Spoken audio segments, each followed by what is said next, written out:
Om Namo Venkatesaya. Welcome to Lakshmi Telugu tech. ఈ రోజు అంటే మే 1వ తేదీ శుక్రవారం రోజున తిరుమలలో భక్తుల రద్దీ అయితే భారీగా పెరిగింది. ఈ రోజు ఉదయం అలిపిరి చెక్ పాయింట్ వద్ద వాహనాలు ఎలా బారులు తీరి ఉన్నాయో ఈ వీడియోలో మీరు ఫొటోస్ లో చూడవచ్చు.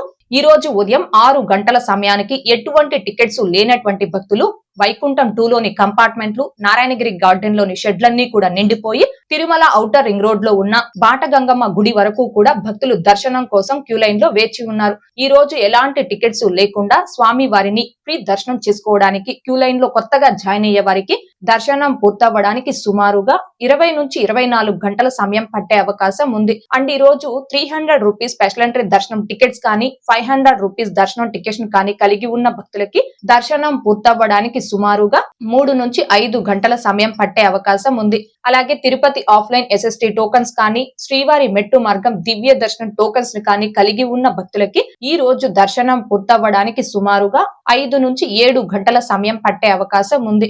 రెండు తెలుగు రాష్ట్రాల్లో అంటే ఆంధ్రప్రదేశ్, తెలంగాణ రెండు తెలుగు రాష్ట్రాల్లో కూడా 10వ తరగతి పరీక్షా ఫలితాలు రావడంతో ఒక్కసారిగా తిరుమలలో భక్తుల రద్దీ అయితే ఇవాళ పెరిగిందండి.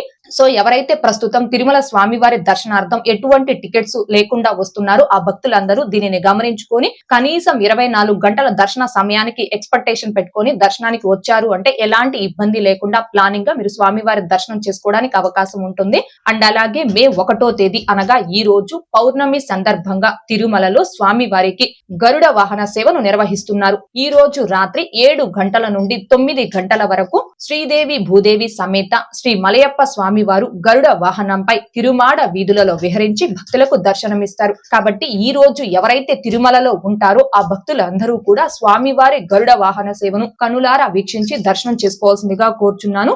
ఓం నమో వెంకటేశాయ. Thanks for watching.